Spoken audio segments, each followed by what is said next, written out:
Coming up, following the blowout loss at the hand of the Philadelphia 76ers, we start to scratch our heads on the Brooklyn Nets and ask, are they a bad defensive team? Can they right the ship? We dive in coming up next. You are Locked On Nets, your daily Brooklyn Nets podcast. Part of the Locked On Podcast Network, your team every day.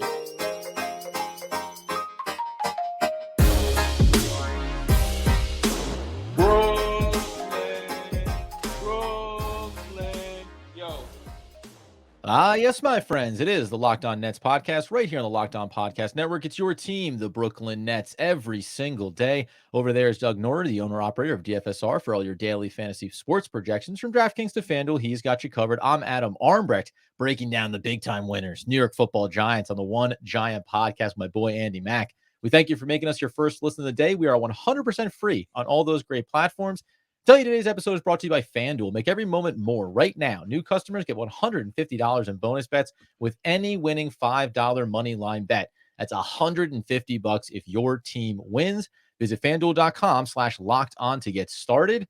And Doug, it seems like the appropriate time, maybe the first real blowout gut punch of the season for this somewhat injury-riddled Nets roster. But maybe it's just because the defense isn't good enough. Yeah, you never really want to just like go do a full evaluation after your worst loss of the year. Like we've always said, it's the only time for evaluation. The best time to evaluate long-term prospects is not after wins and not after losses.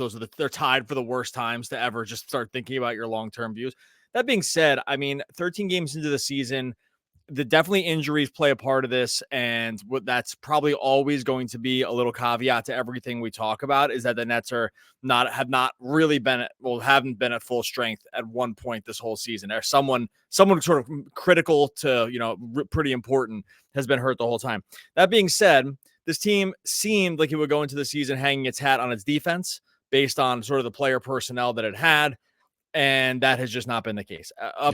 Through these first set of games, the Nets were looking okay, but sometimes just a few games can sort of submarine some of these numbers. They rank the best version. There's different defensive ratings out there.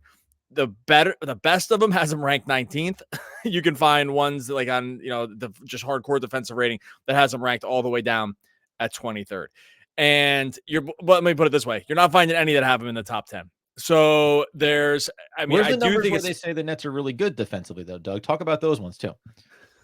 Those are the ones we make up in our head to tell us, let ourselves be able to sleep at night. But I think you and I share the same concerns, and some of the things that probably the Net fans out there are all concerned about, right? Is that like we thought this team was going to be hanging its hat on defense to make up for possibly the lack of offensive firepower. Sure. And that has just not been the case in terms of in the aggregate with these numbers. Yeah, I mean, you're talking about looking over. I got 6 games and 7, including the one win early in the season against Charlotte, where the Nets have surrendered 120 plus points defensively. Now, You highlight the injuries, and I think, unfortunately, when we talked about all the time, the depth of this team, and it's shown out specifically on the offensive end, guys like Lonnie Walker stepping up in big spots, right, filling in the gap after you see Cam Thomas look like he's ready to take that big prominent role with this team go down with his injury. So you see that happen on that side of the court. On the defensive side of the court, it's kind of been consistent that no matter who comes in, there is always these problems. I mentioned this coming out of the 76ers game, and it's a theme for this season. When you look at the backcourt specifically, and of course, without Ben Simmons, it changes it. You get Claxton back, but Ben Simmons is versatile in a different way there as well. To me, the backcourt defense, the point of attack defense, and getting over screens, that's a problem. It's a problem with consistency, and it leads to the perimeter shooting and these wide open looks that has never gone away for this team over the first 13 games. Yeah, the Maxey Embiid thing was specifically just a disaster. I mean, that's a really hard matchup anyway, right? Like those Embiid's is a total truck, and Maxey's like is one of the fastest guys in the league. So that's been a problem for everyone. So I can't really just look at that one game and be like, oh, they couldn't hold down a Maxey Embiid. Well, that's been problematic for a lot of people, right? That specific action is really, really hard. But it's really just not even that. It's when you look at kind of everything that's happened. You mentioned the amount of points that were letting up a game. They're a little worse than average in the Eastern Conference in opponents' points per game allowed. You're like, you can kind of live with that if you play a fast pace, but the Nets don't. The Nets play the 23rd fastest pace. So like pace adjusted, it looks way worse. And right? Because like if you're like, okay, well, the Pacers play lightning fast pace, they're going to let up a lot of points. That's fine. They're going to score a lot too. The Nets are being outscored by their opponents on the season. They're playing a slower pace, and it's not like that slower pace is yielding any benefits because teams are still scoring a lot of points against them. And when you look at these, going into the season, you're like, okay, well, they're going to have Simmons. Well, he's been hurt. Okay. You're going to have Simmons. And I can get the individual numbers with all these guys too, which we will.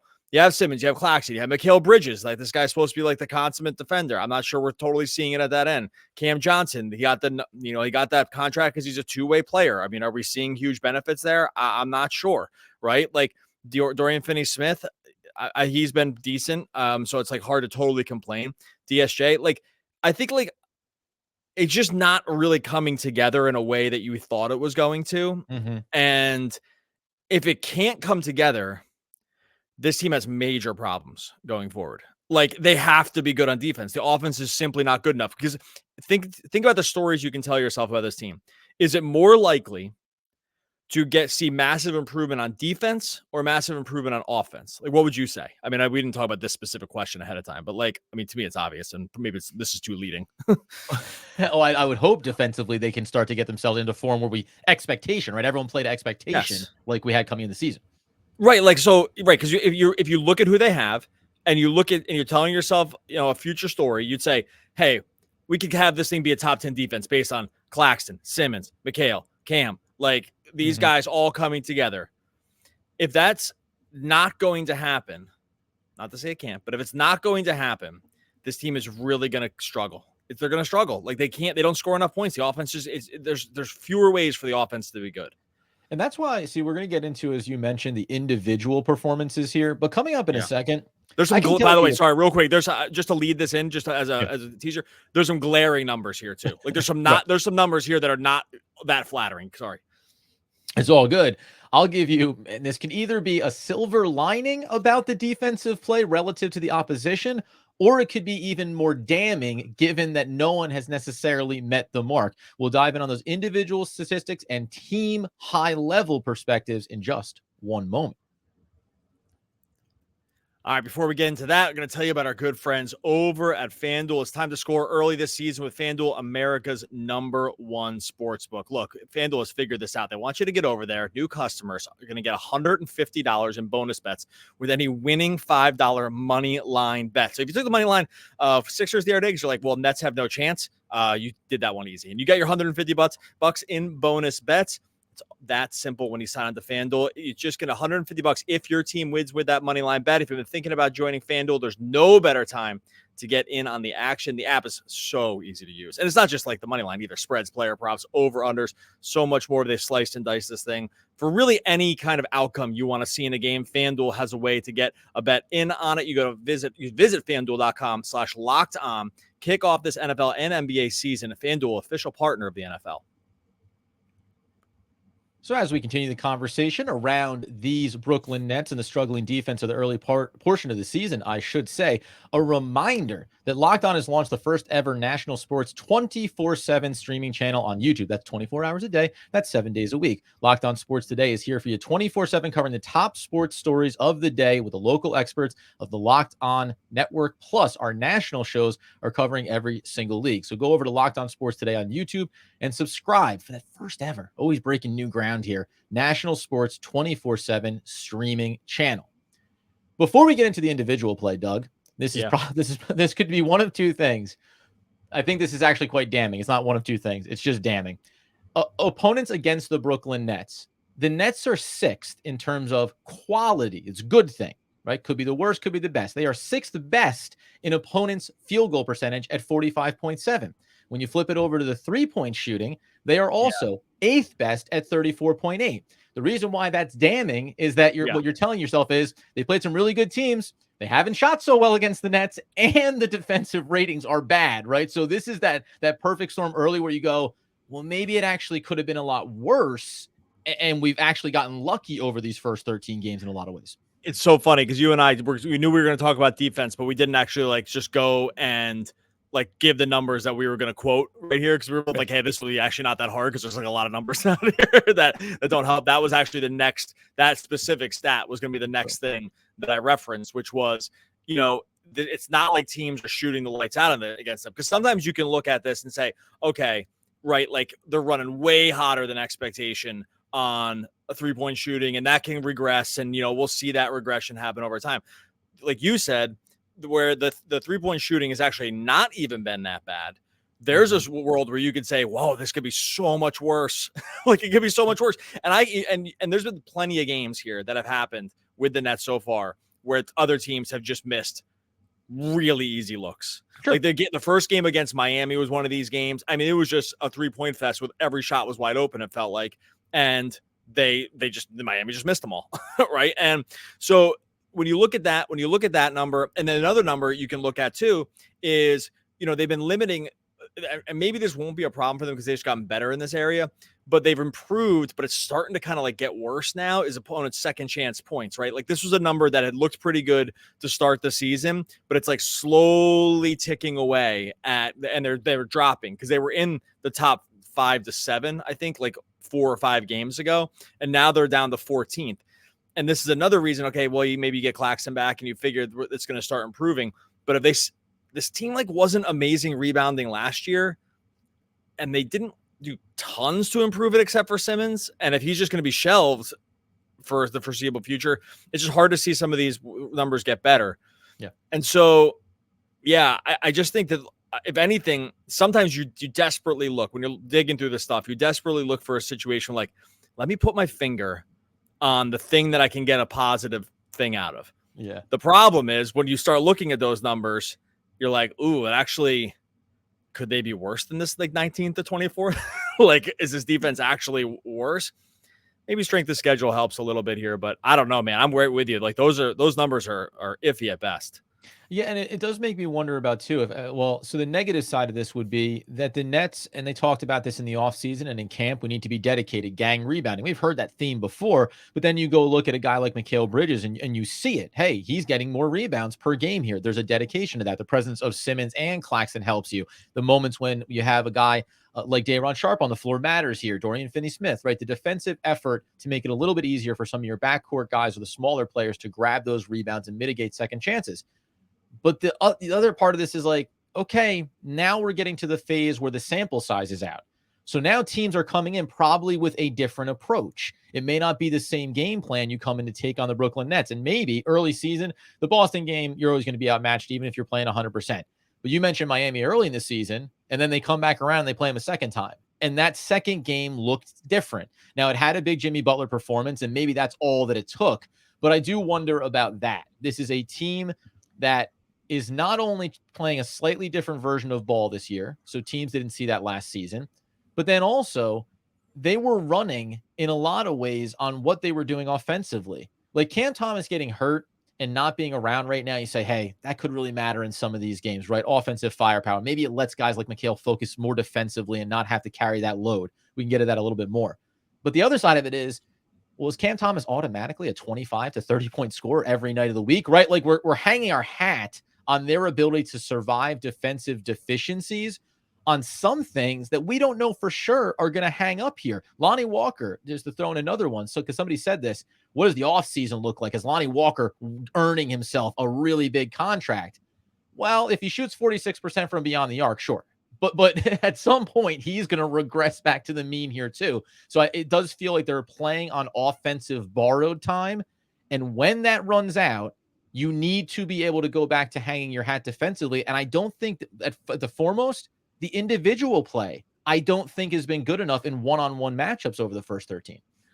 And look, sometimes like having Cam back, like just getting baskets can help reset defense. You're not getting cross-matched. Like you're not, the other teams aren't in rebounds, transition. Yeah. Right. Exactly. Like it will help your defense. It should help your defense to make baskets because you can reset and get into the scheme that you want to get. Like the Nets have been bad in opponents' turnover points off turnovers. Like they've been below average. Teams are scoring off turnovers. They're scoring better than average in fast breaks. Like other teams are just taking advantage of either sloppiness or misses or whatever, right, on the Nets' part. And maybe, slight improvements or, marginal improvements on the offensive end will curb some of that stuff. It's hard to get like all the way there on that, but it shouldn't hurt, let's say, like to have those back. Like even if you thought Cam Thomas wasn't a plus defender or whatever, I do tend to think, even if the defense didn't improve, like the offense for sure would. So I think, those are places that the Nets can improve,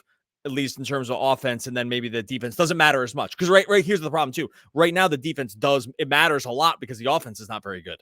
Yeah. Right. So when the offense isn't very good, the defense starts really mattering. It's even more glaring. Let's put it that way, right? That the defense is not playing well because they have no margin for error, or they just have no ability to win. Or they're going to really struggle to grind it out every single game because it's not like they can really hang their hat in one end. So I don't know, man. Like, it's again, after you play the Sixers is not the best time to really evaluate the defense. And it's not. And there's a reason we're not just going right back to that matchup and saying, look at this and look at this possession. And they couldn't control Embiid. And okay, obviously that's going to be tough. It's going to be and is tough for every team. It's more, that's the reason we're looking at, things as a whole rather than just like little bits and parts, because that's the part that's just harder to tell yourself the story on. Yeah, and it's interesting too because you go look at, and I agree with you, and I want to talk about individual play and then the early season schedule versus the schedule coming up, and whether or not we maybe can get this sample size that suggests matchups have also driven some of the things that we've seen, like playing an Embiid, which is always going to be difficult. Yeah, playing Boston, like having to play Boston twice, Miami twice, the Clippers, yeah, right. Like these are like, well, yeah, so. For sure, Boston twice and Philly is going to throw this off. Dallas Milwaukee's in there as well, even though Milwaukee still scored a ton of points against them. But defensively, yeah, their offense is top 5 this season. The Dallas offense has been unreal. Like they have had there are teams on their ledger here that will throw this number off for sure. Yeah. The other thing, so just a couple of notables here before we go a little bit lower level on individual player, just expectations going forward. The Nets lose the free throw attempt category throughout the course of the start of this season. Their free throw percentage, by the way, in terms of the differential there, is the second worst in the league, behind only the Milwaukee Bucks. But again, you don't have a Giannis on the court. That's a big difference here. They're minus 7.2 in percentages. So you lose at the line. That's defensive related in terms of, we talk about these in some of these big matchups. Hey, listen, you're going to have to take your lumps and live with defending without fouling, because not only are other teams with superstars going to be that much more adept at getting to the line, but the Nets don't exactly achieve when they get their opportunities while losing that category as well. Here's the things that are interesting and why the defense, you want to see it come around. The Nets are ahead on differential in field goal percentage. They're ahead on differential in 3-point shooting percentage. They're ahead on defensive rebounding, on rebounding overall, the assist category. So there's all these things, blocks, turnovers. The Nets are ahead in the differential, 2.6. So on the one hand, you want to say, like, maybe we can hang our hat on the offensive end and these things that we do. The other side of that coin is, what about, and we're starting to maybe see it a little bit here, what about if we start to cool off? Then we need to be able to come back to these assignments and to this team version of defense as well and say, can we get stops when we need to? Can we be a team that leads a game down the stretch and then clamps down? In a second, we'll answer that question. And we'll also talk about the upcoming schedule and whether or not we believe this is truly a long-term problem over the course of the season. We'll get into that in just 1 second. Before we get to that, we'll tell you about our friends over at Prize Picks. What's Prize Picks, you ask? Well, it's daily fantasy made so easy. Prize Picks figured this out. They got rid of the salaries. They got rid of some of the other decisions you make on some of these other operators, and they just made it simple. More or less on the Prize Picks projections, and that's it. And more or less on what? Oh, it's all your favorite stats. My favorite one this season, easily on Prize Picks, has just been points plus rebounds plus assists, because I just feel like if I know the minutes that a guy is going to play, then I can feel pretty good going more or less on when I combine all those numbers. Then I can just feel good about a bad shooting night because they're out there grabbing some rebounds or assists or whatever it is. Prize Picks lets you put together a bunch of different plays, up to 5. You can win up to 25 times your money, going more or less. You can combine sports too, like I mentioned, points, rebounds, assists. You can combine that with an NFL player, just go touchdowns, yards, receiving yards, passing yards, whatever you want to do. Prize Picks also has the thing that probably people are going to love the most, is just injury protection. If a player leaves early, you're going to get that pick reset. You're not going to find that happen at any other operator. You go to prizepicks.com/LockedOnNBA. Use the code LockedOnNBA for a first deposit match up to $100. prizepicks.com/LockedOnNBA. Use that code LockedOnNBA for a first deposit match up to $100. Prize Picks is daily fantasy sports made easy. All right, so as we wrap up today's episode, talking about the concerning question, is the Brooklyn Nets defense ultimately going to be the root of their problems? Now, you mentioned in there, it's a couple of key things. Not that if you're a Brooklyn Nets fan, you don't already know this. No Ben Simmons, that matters defensively. No Cam Thomas, that matters Oh, offensively. And hold on. ultimately the Hold balance. on Go a ahead. second. Hold Yeah. on, because I'm going to give you a Oh, I number know. here. Now, Right. I forgot. This is the part where this is where we go to the really dark timeline here. okay, so I'm gonna couch this in one way. I'm gonna first say the Nets need Simmons back. Simmons is a very good defender, if not elite defender when he's healthy. So let's just get that part out of the way.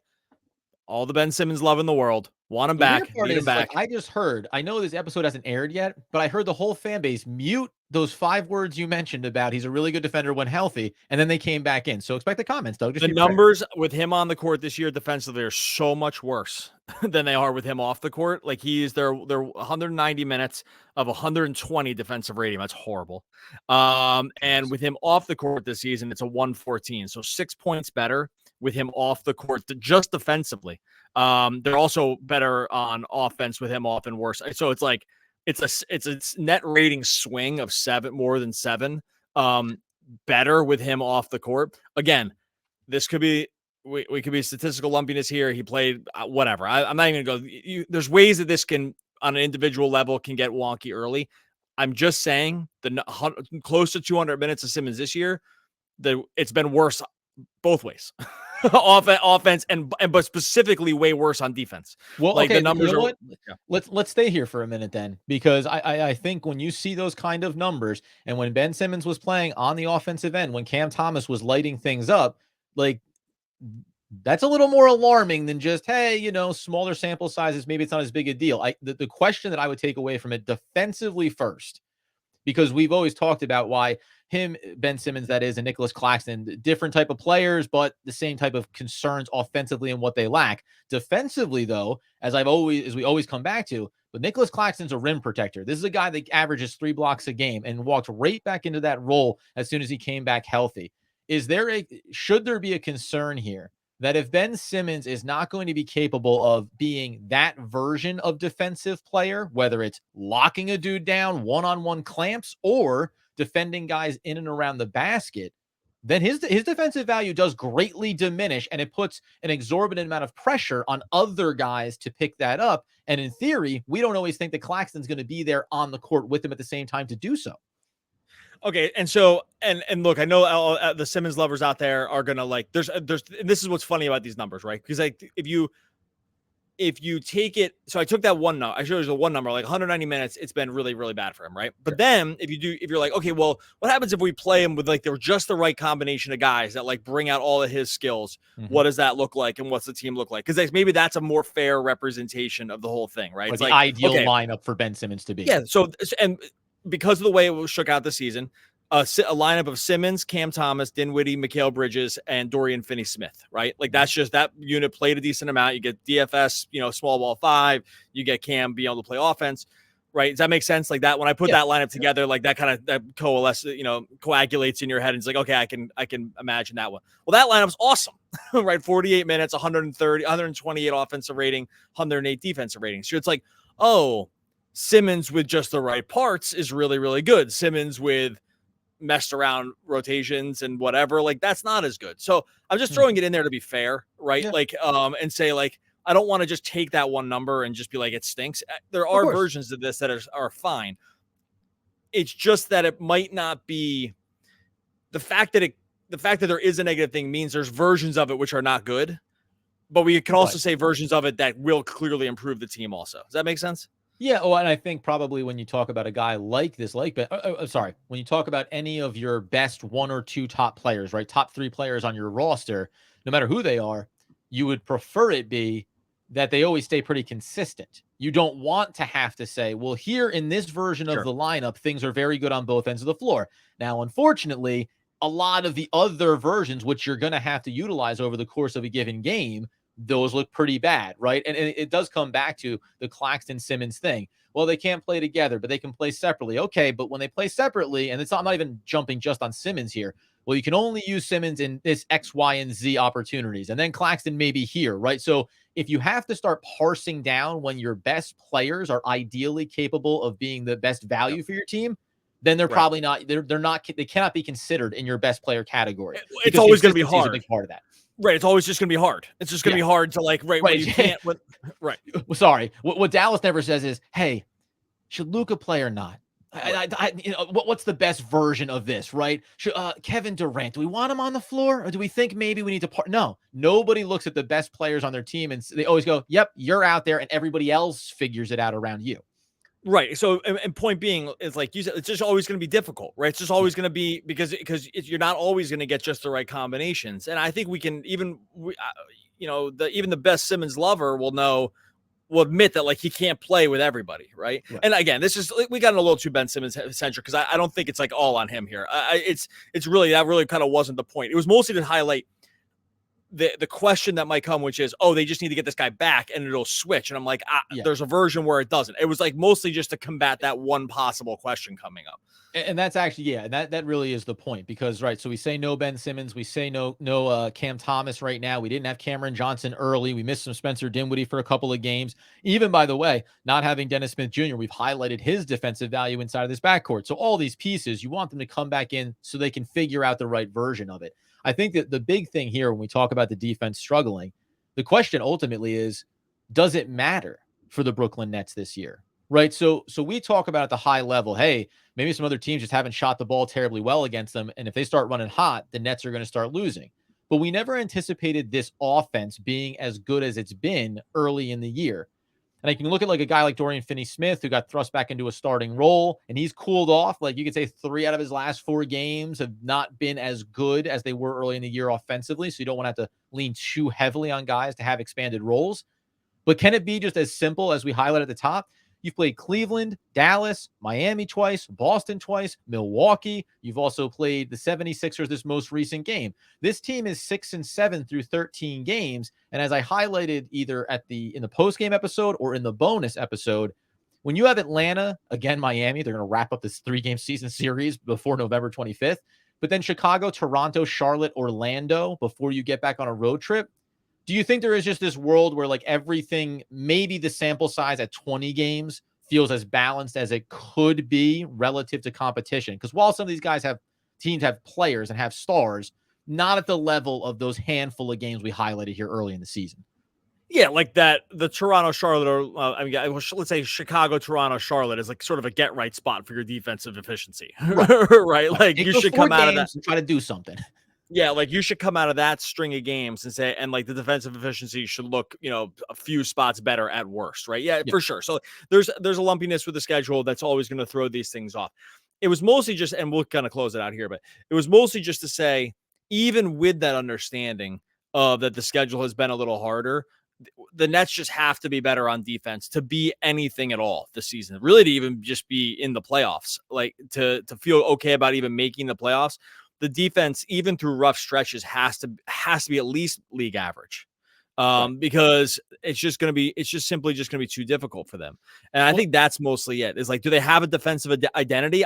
I think after watching all the games, I can say no, right? Like, I don't feel like. But the most crystallizing thing is, like, we're trying to survive it. We're not necessarily trying to impose our will, which we thought they'd be able to do for stretches of games, right? Right, exactly. Like, it doesn't feel like a defensive identity team. It feels like a team that you're hoping each time to get stops, and sometimes it happens, and it has happened, but it doesn't feel, they're not, like you said, overly imposing. Okay, we are going to get out of here. Oh, go ahead. And then we'll. No. I was just going to say, I think one of the next things we will discuss is like the offensive side of the ball and things that have carried the weight here. Beyond a Cam Thomas, we've talked about Mikal Bridges and some of the concerns there. When you go into veterans like Spencer Dinwiddie, like Dorian Finney-Smith, like Royce O'Neal, there is a shelf life to guys getting into their 30s and, regressing and getting fatigued. And there is not that next wave of players that's just going to replace that. So there's a very big push and pull here happening about what's worked, what needs to work, and what's going to be sustainable over the course of the year. So it's good themes to kind of think about early on here.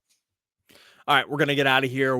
Just a reminder, game preview going up tomorrow before Tuesday. Oh, no, wait. Do we have, sorry, Wednesday. am I screwed up here? Wednesday. Yeah. So Yeah, Wednesday night you hear the game preview going up then, and then we'll Guy be takes post one day game. off and he gets completely scrambled. That guys, I gotta tell Forget you. it, man. Forget it. Yeah, just get me to Thanksgiving, baby. Okay, so and then Wednesday night before Thanksgiving, we will be there after the game doing a live podcast as well. So no worries heading into the holiday weekend. In the meantime, make sure to join subtext.com/lockedonnets. Make sure you are subscribed to the podcast and to YouTube as well.